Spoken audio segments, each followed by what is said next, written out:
Welcome to The Cynical Developer, the podcast that helps you to improve your development knowledge and career through explaining the latest and greatest in development technology and providing you with what you need to succeed as a developer.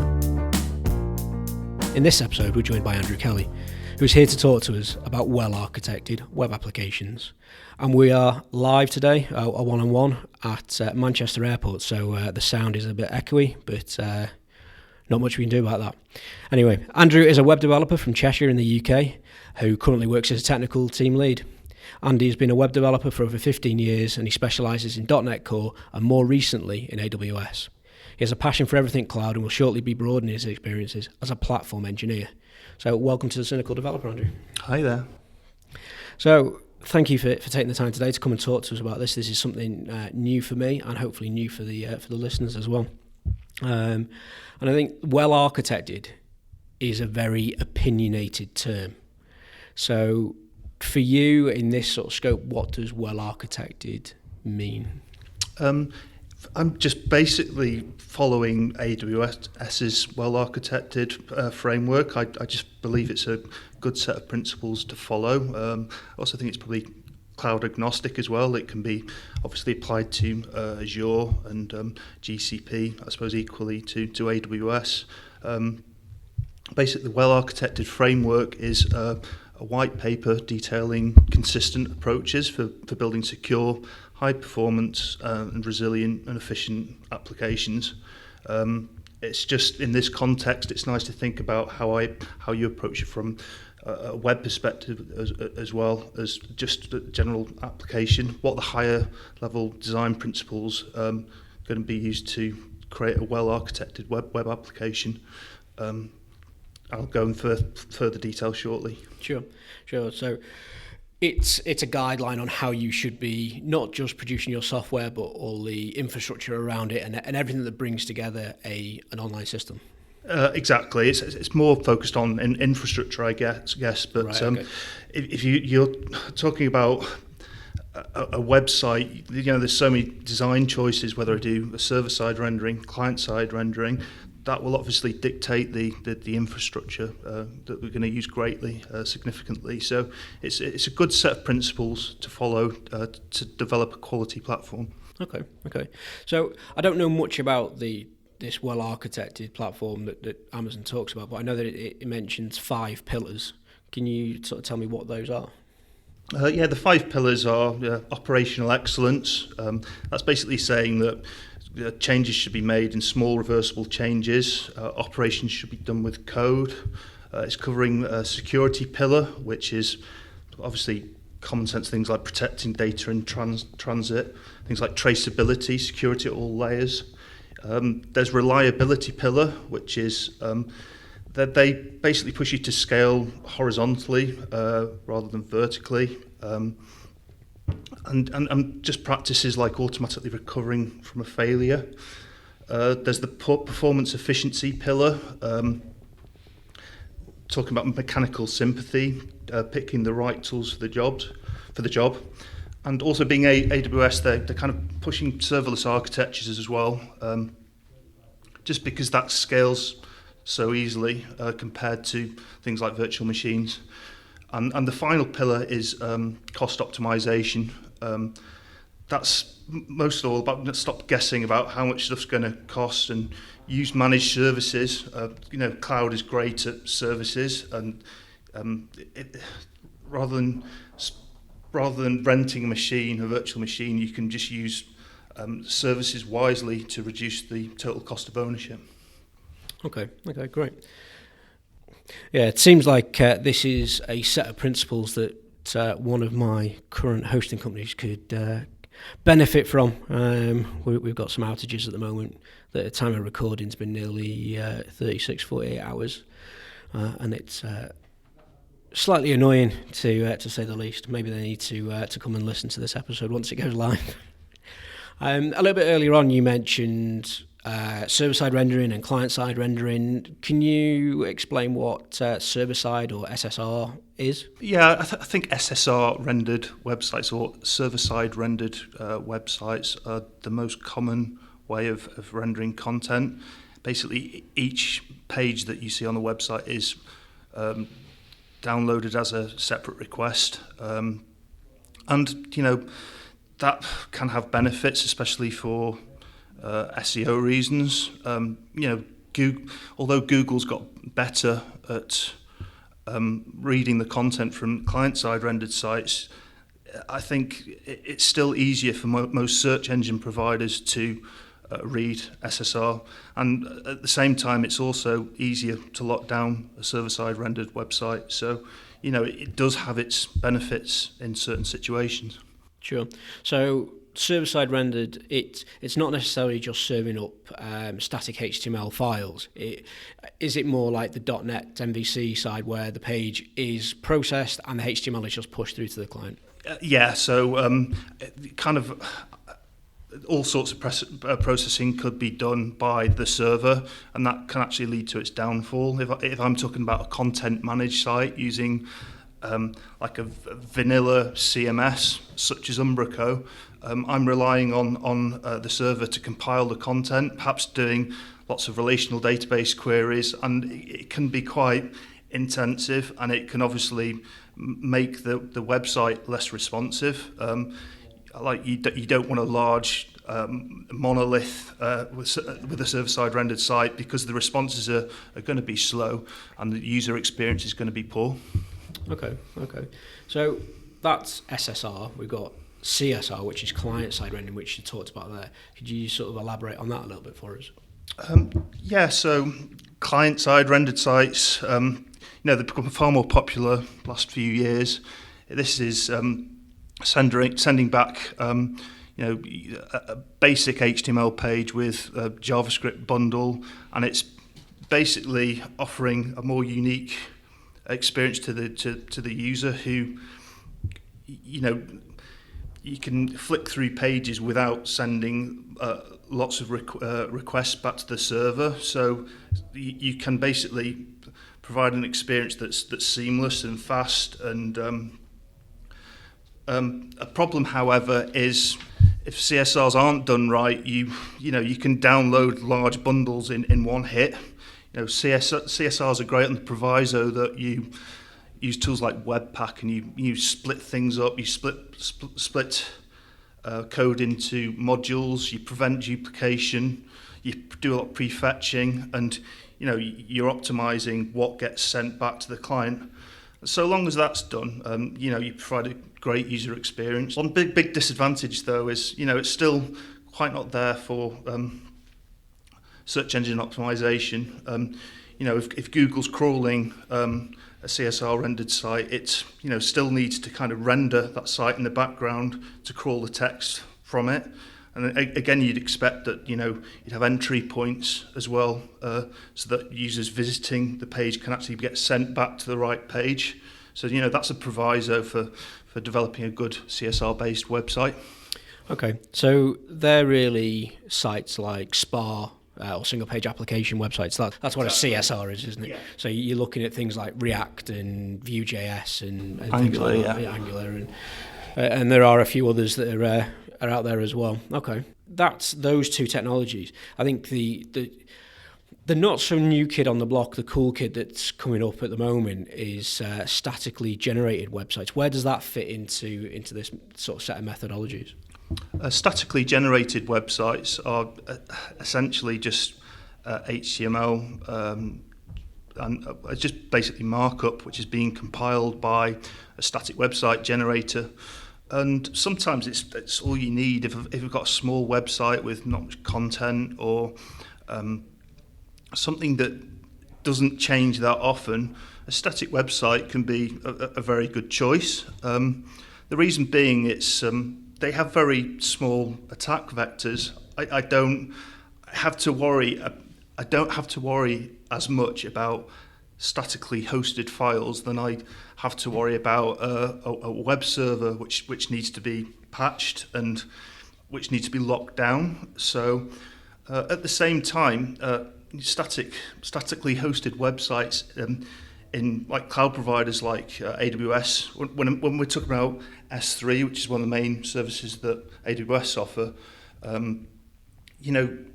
it's a very cheap solution that you don't need any capex expenditure.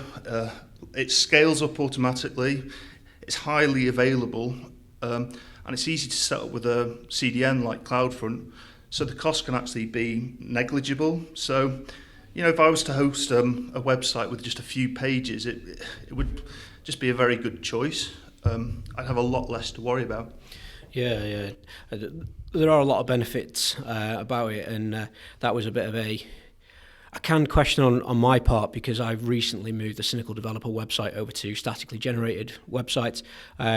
We've had JBake on the air before, and the MS Dev Show. They also use statically generated websites, and one of the big things about them you did mention was the CDNs. That my website now is available all over the world. It's fast, it's responsive. Originally it was WordPress, then I moved to Umbraco, and now I've moved to the statically generated site because it's cheaper to run for me.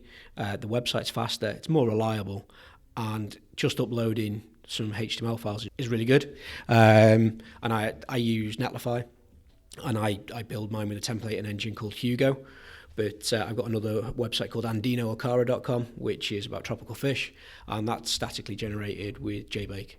So it's definitely the new cool term, even though it's basically what we were doing 10 years ago when we were hand coding HTML sites in Notepad. I think it's quite cool that you can you can use statically generated websites with headless CMSs. Like Netlify or Contentful, and you can do it in such a way so that if something changes, you can trigger code build to recompile those static pages and push them up to S3. So there are options there to kind of make those sites more dynamic. Yeah, I think it takes away some of the worry and some of the setup for the developers, because Netlify has its own build pipeline. So it's up on GitHub, it automatically builds. But then I've also got another service set up which doesn't cost me anything at all, which pings the webhook on GitHub and says, build this again for me, and it will build it so that whenever a new episode goes out, I ping it just before the episode's meant to go out, the website gets built, gets deployed, and I haven't had to really think about that build pipeline. I've created a package.json file, and that's it, and it's fantastic. I really, really like it. And being a .NET dev, I feel a little bit dirty doing it because I'm back to HTML and JavaScript, and I feel like a bit of a heathen turning my back on the .NET world. But it's also good keeping things simple, right? And why make, when you've got a basic website, why make things complicated for yourself? Yeah, and I think as .NET devs, I think we look at everything from the point of view that every problem we come up against, we're going to fix it with .NET in some sort of way, because it's such a broad set of tools that you get to that situation where if the only tool you've got is a hammer, everything looks like a nail. So it is nice to be able to do something slightly different. So one of the new terms that has been bandied around now for this sort of statically generated website, these client-side rendered websites, is Jamstack. Can you sort of give us a bit of an overview of what that actually means? So the Jamstack is quite a broad term, really. It stands for JavaScript, APIs, and markup. The main characteristics of this is a dumb web server or CDN. You don't have anything like a virtual machine. The idea is that you're basically getting the files and your HTML, JavaScript, and the JavaScript is polling APIs to generate that content. So in a static context, you could be using Nuxt.js, which is part of the Vue framework, to generate those HTML pages, or like you could just be talking about a SPA, a single page application, which is getting content from a content API, like we've just discussed. So that when you talk about the Jamstack, I think they're the two main things that you're talking about: a statically generated website, e.g. Nuxt, or a SPA. Right. Okay. Again, Vue and Nuxt can do both. Sure. They're quite hybrid in that respect. Yeah. So you talked before about client-side rendered websites not being great for SEO because Google can't always read the content. is that something that these Jamstack websites that are talking to APIs for their content that they're going to struggle with? Obviously, the main benefit of statically generated website that we've been talking about is you're generating HTML, which makes the site really easy to crawl, and you're overcoming the problems of SPA. Right. So those APIs that are returning the content, they're not being called when you hit the page. They're being called during the baking or the generation of the website. So those static pages are generated at that point. Yeah. And the example I talked to you about earlier, I mentioned code build, and I could be picking up an HTTP. I could be picking up a web trigger that when someone's published a new page, it will trigger a code build cycle. Right, okay. It'll basically suck in the new content. It'll build the pages and it'll push those pages to S3. So, as those pages have already been built and they're sitting on a web server, Google can automatically pick up those changes without having to pre-render a SPA. So, right, okay, cool. So something else that gets mentioned along with these is isomorphic web applications. Can you sort of explain what one of those is? Isomorphic web applications started getting talked about, I think, in 2013 when Airbnb made a lot of progress with it. It's basically taking a SPA, but also creating like a server-side rendered front to it, so that it's basically the best of both worlds for CSR and SSR rendered content. And the idea is that if I'm visiting the page the first time, I get rendered the content server side, but subsequent executions from that client will be done in a SPA style. So basically, the idea is it's great for the user because the pages are executed quickly and I've got a very rich user interface. But it's also advantageous for Google because whenever I visit a page, no matter what route I take, the content will be rendered as text and e.g. easily crawlable. So it is great, but it does take a lot more wiring up, and you do have to bear that in mind.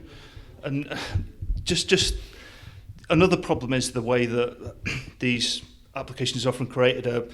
Typically, it's done in JavaScript because that's what most CSR-based websites use. The whole framework is typically done as JavaScript, so you'll be using something like Vue at the front end, but at the same time you'll be using Node.js as for the server-side rendering. Okay. So that doesn't appeal to everyone, perhaps including me, because Node.js is not a silver bullet on the server side. It does have some disadvantages. Right. Okay. Yeah, I think that isomorphic web application is very similar to something that we built in a job many years ago. I worked in the holiday industry, and we wanted to produce landing pages for every hotel, every holiday destination, and that's a lot of content to actually go and build. So what we actually built was a system that when you hit a URL, it would go off, find that data in our databases somewhere, generate the HTML file, and the first person to hit it would get the generated one, so it might take a second or two, but everyone after that would just get the static page. So I think it's a similar place to that, but not using .NET maybe. I think the idea for your isomorphic is it just gets generated there and then with SSR, right. Server rendered content. There's no pre-compilation. Right. A request comes in and it gets the markup. So. Right. Okay. So you mentioned there about Node.js, and a lot of these technologies now got a heavy reliance on JavaScript. What are the advantages and disadvantages around Node.js? Well, Node.js it's weakly typed language. This basically means that types of variables aren't known until runtime. So with JavaScript, you have to typically do a lot of testing and linting just to make sure that you're catching those errors out. Obviously, .NET requires thorough. .NET, sorry, I talk about .NET, but I mean C#. The .NET Core runtime will obviously do pre-compilation, so you've got to get those types right for it to compile. And JavaScript has evolved greatly over the years, and it's people are aware of its idiosyncrasies. I think but at the same time, you've got to understand that it's a bread and butter language. It's a language that every front end dev knows, and it's the main thing is the abundance of JavaScript frameworks. It's one of the main tools for the job for the front end. So finally, I think if you're using JavaScript on the server side, you've got to bear in mind that it's an event-driven architecture. It doesn't suit all applications. It's single-threaded, and event blocking can occur if you're doing anything highly computational. It's not always good to use on the server, and it's something that you should bear in mind. It's not a silver bullet, and typically I think a lot more back-end engineers will prefer the use of a different language than JavaScript, so especially for APIs. Yeah, I think it's everywhere at the moment. JavaScript, it seems to slowly becoming the one language to rule them all. But as you say, you shouldn't use it for everything in every situation. And I think, well, like a lot of things in development, it where and when to use it depends on what you're trying to achieve. Another technology that's sort of coming up, which that tackles this stop using JavaScript everywhere, and this enables us to use C# everywhere through the likes of Blazor and that's using WASM. Do you know much about that? Are you able to sort of tell us about that? I know bits about it. WASM's a WebAssembly markup, I believe. It enables people to use other languages on the client side other than JavaScript. I think browsers have aligned themselves for on WASM support, and it's available on all modern browsers. So I can actually write C++ code if I wanted to instead of JavaScript, and it would get compiled into bytecode, I think it is, and it would kind of producing the same result as JavaScript. So, and obviously these are languages that are strongly typed, and it's not going to change things overnight. But it's nice it's there, and hopefully it'll change the tide. Another one is Blazor, which it's actually C#, but C# doesn't get interpreted on the fly. You actually need to download Mono, I think, a cut down version of Mono to the browser, which will basically compile your C# code into a DLL or a WASM, depending on what you want to do. And again, that's exciting as well. But the disadvantage of Blazor is, the Mono runtime that has to be downloaded, and that is obviously an extra hit that has to be taken. So obviously it would be better to just run things in C, because you don't have that overhead, but not everyone knows C. But all these things, all these new technologies are hopefully changing the tide, because it sucks a bit that we can only use JavaScript at the front end. Yeah. It is quite exciting, and I've seen a few things come out with WASM, and we've done an episode on Blazor with Jamie Taylor from the .NET Core podcast as well. It is quite exciting, but I've got reservations about it, because the same way I have around the let's use JavaScript everywhere, this is now the let's use C# everywhere. That I think that we should be using the right technology for the right problem. And just because we can doesn't mean we should, I don't think. And one thing that you did mention is that there's all these new technologies coming up, and we're inundated really with all these trends that are coming out more or less on a daily basis. In your opinion, when you're working in a larger company, is it okay? Is it not okay for different teams within the same organisation to break away from the current business's chosen stack. So like most places that I worked have been .NET development houses, that is it all right for a small team there to go, actually, we're going to do it in Go, or we're going to do it in Python and stuff like that? How do you feel about that? I think a pragmatic approach is required, to be honest. It's, I think teams should be fairly empowered. You shouldn't be expecting the, tech lead or lead engineer to be dictating everything. At the end of the day, teams are kind of, when we talk about Scrum teams, they work in isolation for a reason with the main product lead, so that they should have a say in the direction they're going. But at the same time, these things have to be supported. And I've worked with a number of devs who have just done some crazy things. So when I say teams should be empowered, I think they should be empowered on the basis that, the team knows the direction of the company and how things should be supported and the direction that the company is going in. That's obviously why, architects are important. And, if teams are following that line, then there's no problem. And they should be empowered to select the stack, so long as it's moving in the right direction for the company, and it's also making things supportable as well, which is obviously a big consideration for a lot of the companies that I worked for before. Yeah. I guess you're treading a very fine line there between doing what's best for the company and doing resume-driven development, which I've worked in a lot of places where I open up a project and it's written in 6 or 7 different languages. They've got 7 or 8 different frameworks in the project that do the same thing, but they just wanted to do that to add it to their CV. So when they went somewhere else, they go, I've done this, that, and the other.